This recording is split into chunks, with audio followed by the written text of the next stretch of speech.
Hello, citizens of the world. Today, let's talk about ghosts. Many people around the world have different opinion on ghosts. In general, there are two types of thoughts. One is based on scientific evidence, while the other is based on supernatural beliefs. Now, when I mention scientifically does not mean that they have proof. It's just basically tools as well as logic sense patched towards science, using specific device to record the presence of unusual phenomena. The same goes to supernatural method of detection.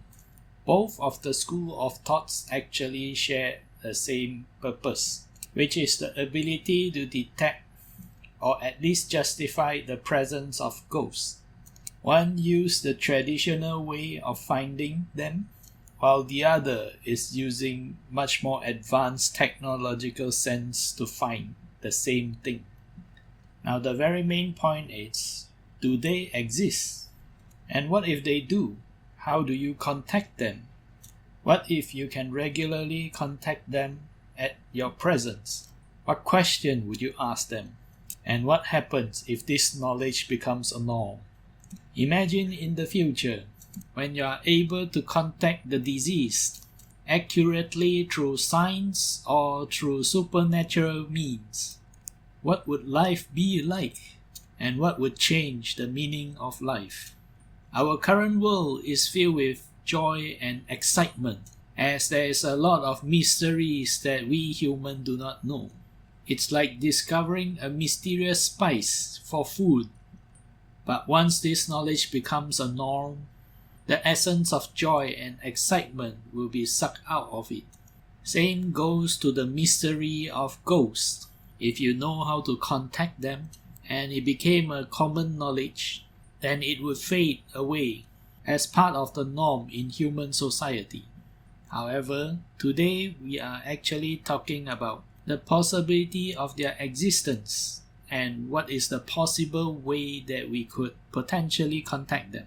So I would leave the not so fun part potentially in future episodes. In our current times, there are two ways to contact spirits. One is the traditional method of familiarity, where you use objects of their past existence to try and contact them, in hopes of magnifying their presence through relatable objects, while the modern, more scientific way of contact them is to check for their presence, using device to detect anomaly as well as unusual readings. But none other than less, it's still required to go to places familiar to the disease in the past.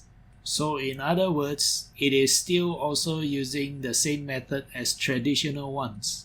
They are still required to go to presence with strongest connection to the deceased to establish a connection. The scientific group believes that their existence is much more of an energy, while the traditional ones believe that they manipulate energy. While both have their unique way on explaining their existence, one of the less thought of idea about ghosts is the presence of imprisonment. What do I mean by that?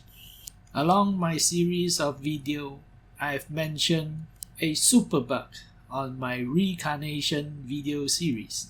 Now let's just imagine if the never-dying superbug is capable of recalling cell memories, as in when your body die and they leave your body, but still lingers around the place that they are familiar with, and is able to recall, to project where you were in the past before you die, or even manipulating your body to act and do something different at the current state, while having the ability to psychiatrically connect with the current living person's superbug, to project an image or simply display their existence. That would mean the current sighting of ghosts could potentially mean nothing more than an element that we have not discovered so far. That would also explain why some people could see ghosts while some others don't. Because if the superbug of the disease required to establish a connection with another superbug that still have a living body, it would mean that the link required a proper establishment, like a radio link with the same wavelength. If science could look into this potential and experiment to find a way to establish that link, maybe someday we will be able to talk to an actual ghost and understand what is life after death. Better yet, if we are able to detect the superbug or prove their existence, we would then be able to solve the biggest mystery of human cycle. I hope everyone stay creative and innovative, and I'll see you guys on the next episode. Bye.